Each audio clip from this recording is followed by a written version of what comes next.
Morning news కి స్వాగతం. పత్రికల్లోని ముఖ్యాంశాలు చూద్దాం. ఇన్ఛార్జ్ గవర్నర్ గా సిపి రాధాకృష్ణన్, జార్ఖండ్ గవర్నర్ కు రాష్ట్ర బాధ్యతలు. పుదుచ్చేరికి కూడా ఆయన్నే. ఇయాల రాజ్భవన్ లో ప్రమాణ స్వీకారం. తమిళిసై రాజీనామాకు రాష్ట్రపతి ఆమోదం. మొత్తం మీద తెలంగాణ రాష్ట్రంలో రాష్ట్రపతి ద్రౌపది ముర్ము గారు ఇన్ఛార్జ్ గా గవర్నర్ సిపి రాధాకృష్ణన్ ఇయాల రాజ్భవన్ లో ప్రమాణ స్వీకారం అంటూ వార్త ఇది. రాష్ట్రంలో మరో 2 రోజులు వర్షాలు. ఉత్తర తెలంగాణ జిల్లాలకు ఎల్లో అలర్ట్.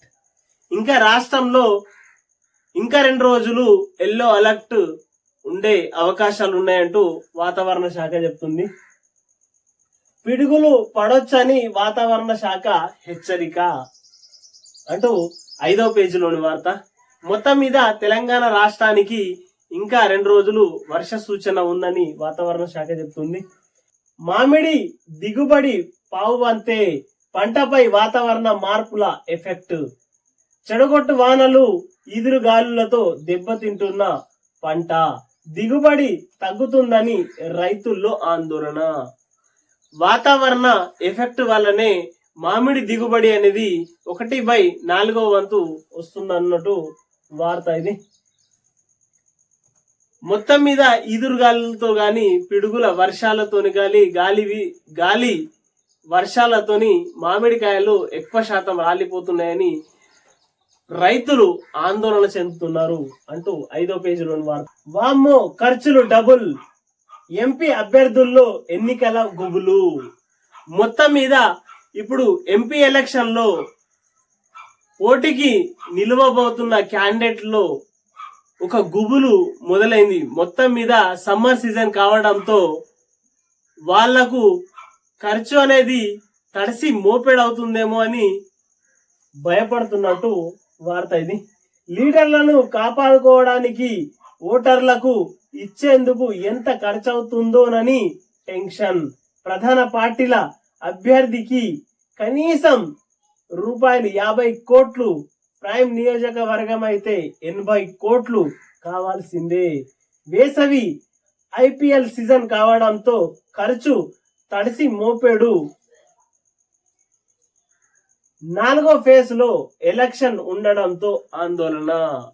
మొత్తం మీద సమ్మర్ ఐపీఎల్ సీజన్ కావడంతో ఖర్చు అనేది తడిసి మోపెడవుతుందని బరిలో నిల్వబోయే ఎంపీ క్యాండిడేట్లు గుండెల్లో రైలు పరిగెడుతున్నట్టు వార్త.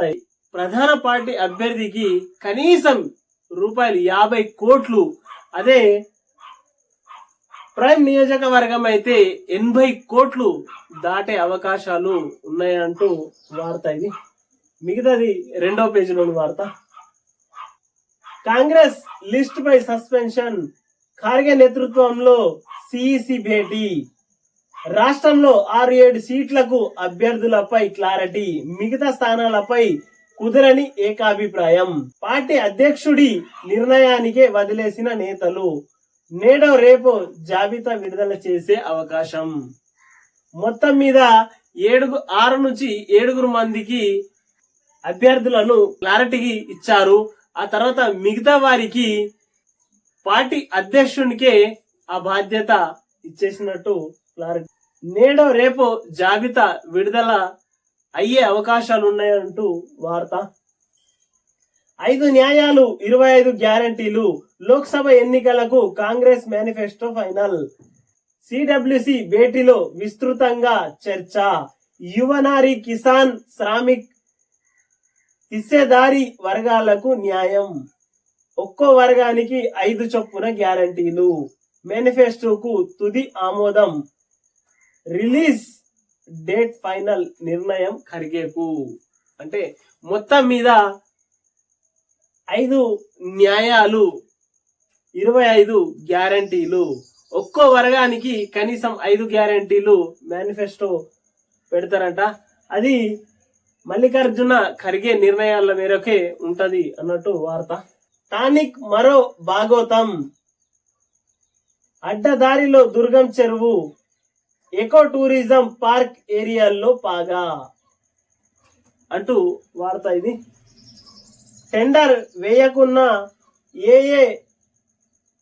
అవొకేషన్స్ పేర్లతో టూరిజం ప్రాజెక్టులు సాకుతో ప్రభుత్వ శాఖలకు రూపాయలు 10.52 కోట్లు చిల్లు.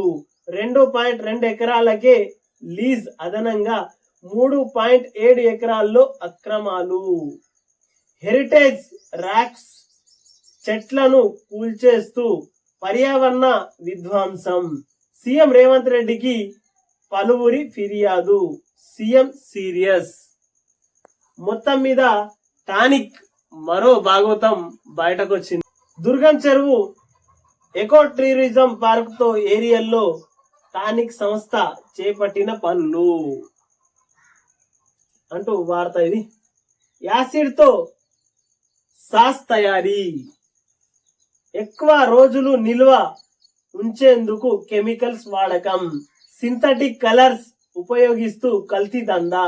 శంషాబాద్ లో 7,072 లీటర్ల కల్తీ సాస్ సీజ్ చేసిన పోలీసులు. మొత్తం మీద కల్తీగాళ్ళు తెలంగాణ రాష్ట్రంలో బాగా జమైర్రు. ఇక్కడనే కాదు, పాత బస్తీలో అల్లం వెల్లుల్లి పేస్ట్ నుంచి మొదలు పెడితే కారం, పసుపు, ప్రతి ఒక్కటి చిరుధాన్యాల నుంచి మొదలు పెడితే ఉదయం నుంచి సాయంత్రం వరకు పాలు, పెరుగు, ప్రతి ఒక్కటి కల్తీగాళ్ళ చేతుల్లో కల్తీమయంగా మార్చేస్తున్నారు ఈ మాయగాళ్ళు. వీరిపైన తెలంగాణ సర్కారు నజరేయాలని ప్రజలందరూ కోరుకుంటున్నారు. ఫోన్ ట్యాపింగ్ లో 2 సిఐలు అదుపులోకి తీసుకొని విచారిస్తున్న స్పెషల్ టీం. వరంగల్ కమిషనరేట్ పరిధిలో వాళ్ళిద్దరూ డ్యూటీ. పర్వతగిరి సిరిసిల్లలోని వార్ రూమ్ ఆపరేట్. పర్వతగిరిలోని సర్వర్ స్వాధీనం. ఓ మాజీ మంత్రిని విచారించేందుకు రంగం సిద్ధం. మొత్తం మీద బీఆర్ఎస్ పార్టీలో ఉన్నటువంటి అప్పుడు రాజకీయ నాయకులు ఇష్టం ఉన్నట్టు వాడుకున్నారు. పోలీసులనే కాదు, అన్ని డిపార్ట్మెంట్లని గందరగోళం చేసిర్రు. వీళ్ళ తవ్విన కొద్దీ వీళ్ళ బండరాయిలు బయటకు వస్తాయి. ఒక్కొక్కటి కాదు, వీళ్ళ లీలలు మామూలుగా లేవు. తవ్విన కొద్దీ బయటకు వస్తూనే ఉంటాయి. 2వ పేజీలోని వార్త ఇది. ప్రణీత్ రావు ఎవరో తెలియదు. ట్యాపింగ్ తో నాకు సంబంధం లేదు. ఎర్రబెల్లి. ఈ కేసు నన్ను ఇరికించాలని చూస్తున్నారు. నా పేరు చెప్పాలని అతనిపై ఒత్తిడి చేస్తున్నారు. బీఆర్ఎస్ ను వదిలిపెట్టే ముచ్చటే లేదని కామెంట్. మొత్తం మీద ఎర్రవెల్లికి ఉచ్చు బిగిస్తుంది. కానీ తన మీడియా ముందుకొచ్చి నేను లేను, ఆయన ఎవరో నాకు తెలియదు అని అంటారు. ఎంత చేయాలనో ఏం చేయాలనో అంత చేసేసి శుద్ధపూసలేక మాట్లాడితే నడుస్తుందా? ఇప్పుడు బీఆర్ఎస్ పార్టీని వదిలే ప్రసక్తే లేదు అంటున్నాడు. ఖచ్చితంగా ఈయన వదలడానికి ప్రయత్నిస్తున్నాడు. నిర్ణయం కూడా తీసేసుకున్నట్టు చెప్పుకోవచ్చు. ఎప్పుడైతే ఎర్రవల్లి నేను వదిలే ప్రసక్తే లేదు అని అంటున్నాడంటే కంపల్సరిగా ఈయన ఆ పార్టీని వదిలేసి వెళ్తాడు అని అర్థం అని ప్రజలు అంటున్నమాట. ముచ్చటసారిది. ఎర్రవెల్లి అంటే ఊసరవెల్లి అని అంటారు జనాలు అనుకుంటూ తన నియోజకవర్గ ప్రజలే అంటారు. ఎక్కడ ఈయనకు అనుకూలంగా ఉంటే అక్కడికి వెళ్ళిపోతాడు. అప్పుడు టీడీపీలో ఉన్నటువంటి ఎర్రబెల్లి బీఆర్ఎస్ లోకి మారిండు. ఇప్పుడు బీఆర్ఎస్ లో ఉన్నటువంటి ఎర్రవెల్లి మళ్ళీ కాంగ్రెస్ కు పోడని నమ్మకం ఏంటి అని అక్కడ నియోజకవర్గ ప్రజలు అనుకుంటున్నారు. సార్, ఇతని పేరు లేకున్నా గాని ఒత్తిడి చేస్తున్నారంటూ నిన్న మైకుల ముందుకి వచ్చిండు సారు. ఇదంతా అవాస్తవం అని అక్కడి నియోజకవర్గ ప్రజలు అనుకుంటున్నారు. సార్, కవిత కడిగిన ముత్యంలా బయటకొస్తుంది. బీఆర్ఎస్ ను బలహీనపరిచేందుకు అరెస్టు. సత్యవతి రాథోడ్. కేసీఆర్ కేంద్రీవాళ్లను ఇబ్బంది పెట్టడమే మోదీ లక్ష్యం. పాలసీలు మార్చినంత మాత్రాన అవినీతి జరిగినట్ట? అట్లయితే బొగ్గు విద్యుత్ పాలసీ మార్చిన ప్రధాని మోదీ అరెస్ట్ చెయ్యాలా అని ప్రశ్న. మేడం సత్యవతి రాథోడ్ గారు, లిక్కర్ కేసు అనేది ఇప్పుడు వచ్చింది కాదు, ఇది మీకు తెలుసు ఆల్రెడీ. ఇది ఎప్పటి నుంచో దీని వెనకాల ఇంకా పెద్ద పెద్ద లీడర్లు, పెద్ద పెద్ద తలకాయలు ఉన్నట్టు సమాచారం మేడం. ఇప్పుడు కవితమ్మ కడిగిన ముత్యంలా బయటకు రావాలని మీరు అంటున్నారు కదా. నిజామాబాద్ ఆమె ఎంపీగా పోటీ చేసినటువంటి నిజామాబాద్, ఇక్కడి నుంచి ప్రజలందరూ ఆమెకు తగిన శాస్త్రి చేశారు. ఆ తర్వాత తండ్రి పేరు చెప్పుకోను లేదా ఆమె స్వలాభం కోసము నామినేటెడ్ పదవులు తీసుకున్నారు అప్పుడు. అయితే ఇక్కడే కాకుండా తెలంగాణ రాష్ట్రం ఢిల్లీ దాకా పోయింది తల్లి మనది. లిక్కర్ కేసులో మన పేరు దేశం మొత్తం మారుమోగుతుంది అని తెలంగాణ సమాజం అనుకుంటుంది తల్లి. ఇక కడిగిన ముత్యమా లేదా ఏ ముత్యమా, ఇక 4 రోజులైతే ప్రజలే చూస్తారు. గుడికి వెళ్తే బీజేపీలో చేరుతున్నట్ట? నేను బీఆర్ఎస్ ను వీడట్లేదు. శ్రీనివాస్ గౌడ్. బీఆర్ఎస్ పార్టీ అనేది తెలంగాణ రాష్ట్రంలో పూర్తిగా భూస్థాపితం. ఇది విశ్వసనీయ సమాచారం. తెలంగాణ రాష్ట్రంలో ఇక బీఆర్ఎస్ పార్టీ అనేది మనుగడలోకి రాదు. ఖేల్ ఖతం, దుకాన్ బంద్ హో గయా అని తెలంగాణ సమాజం అనుకుంటుంది. తల్లిదండ్రులు తమ్ముడి కోసం ఎస్ఐ అవతారం. ఏడాదిగా రైల్వే ఎస్ఐగా చలామణి అవుతున్న యువతి అరెస్ట్. మొత్తం మీద తల్లిదండ్రుల కోసం, తమ్ముడి కోసం రైల్వే ఎస్ఐగా అవతారం ఎత్తింది అక్క అంటూ వార్త. ఇది 4వ పేజీలోని వార్త. గడ్చిరోలిలో ఎన్కౌంటర్, 4 మావోయిస్టులు మృతి అంటూ 4వ పేజీలోని వార్త. ఇయాల రాష్ట్రానికి ఎన్డీఎస్ఏ కమిటీ అంటూ 4వ పేజీలోని వార్త.